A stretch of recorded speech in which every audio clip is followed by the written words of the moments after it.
23 मार्च 1931 एक ऐसा दिन जहां पर तुम इस युवावस्था में 12वीं के एग्जाम की टेंशन लेते हो, शादी की टेंशन, गर्लफ्रेंड की टेंशन, बॉयफ्रेंड की टेंशन, देश तो दूर की बात है, देश के लिए कौन सोचे, सही है।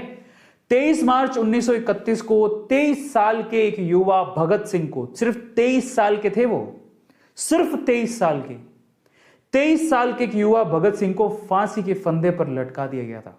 शहादत हुई थी उनकी। और वो भी पता है, सोचो कि किसको 23 साल की उम्र में फांसी लग रही हो, कैसा एटीट्यूड होगा। वो हंस रहे थे। सोचो जिसको पता लग जाए कि 23 साल की उम्र में तुम्हें फांसी होने वाली है, उनको पता था कि उनको फांसी होने वाली है, क्योंकि ऐलान हो चुका था कि उन्हें फांसी होगी। इनफैक्ट फांसी 24 मार्च को होने वाली थी, लेकिन अंग्रेज इतना डर गए थे कि क्योंकि इतना ज्यादा अपोज आ रहा था कि भगत सिंह जी को छोड़ो, भगत सिंह को छोड़ो। 2 लोग और थे, राजगुरु, सुखदेव, ये 3 लोगों को फांसी होनी थी 24 मार्च को।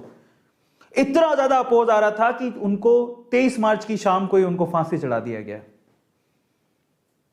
सिर्फ 23 मार्च के। और पता है कैसे फांसी चढ़े? हंसते हुए। किसी को हंसते हुए फांसी चढ़ते देखा है? अब आज की युवा को ना इन सब चीजों से फर्क ही नहीं पड़ता, वो तो पुरानी बात है सर, चले गए। उन लोगों की वजह से आप लोग खुली हवा में सांस लेते हो आज। और पता है आपको, जिस वक्त उनको फांसी देने वाले थे, मतलब उनको बुलाने आए थे, चलो तुम्हें फांसी देनी है, बुक पढ़ रहे थे, वो किताब पढ़ रहे थे बैठ के। हाँ मजा आ रहा है। कई लोग तो रोते हैं, ओ माय गॉड मेरे को फांसी होने वाली है, किताब पढ़ रहे थे, सोचो। और उनके साथ क्या किया है पता है तुम्हें? जब उनको फांसी दे दी गई, पहले तो उनको बहुत ज्यादा डर था, तो आगे से भी नहीं, जहां फांसी दी गई उनके आगे से डेड बॉडीज को नहीं निकाला, पीछे से दीवार तोड़ के डेड बॉडीज को निकालना पड़ा, क्योंकि आगे बहुत सारे लोग थे। और निकाल के उनको कहीं दूर किसी नदी के पास जाके उनके लाशों को टुकड़े टुकड़े करके उनकी लाशों को जला दिया गया था। यह हुआ था उनके साथ।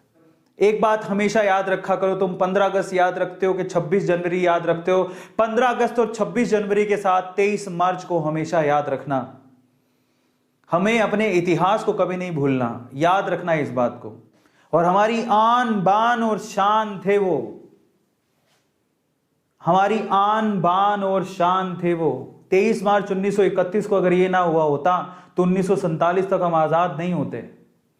समझ में आ रही है? क्योंकि अगर वो लोग ना होते तो शायद हम लोग खुली हवा में सांस ना ले रहे होते, शायद आपके माँ बाप ही ना होते, समझ रहे हो? तो आप कहां से आते? इंकलाब जिंदाबाद, जय हिंद, जय भारत। हमारे लिए हमारा देश ही सबसे पहले, वह वो है, देश है तो हम हैं, देश ही नहीं है तो हम कहां से होंगे? और देश को बनाने वाले कौन है? यही भगत सिंह, राजगुरु, सुखदेव, सुभाष चंद्र बोस, वल्लभ भाई पटेल, ये लोग थे। लाल बहादुर शास्त्री, ये लोग थे जिन्होंने इस देश को बनाया। और बहुत से, रानी लक्ष्मीबाई, तात्या टोपे, शिवाजी राव और बहुत से लोग जिन्होंने इस देश को बनाया, उनकी शहादतों ने इस देश को बनाया, नहीं तो यहां तक हम पहुंचते ही नहीं।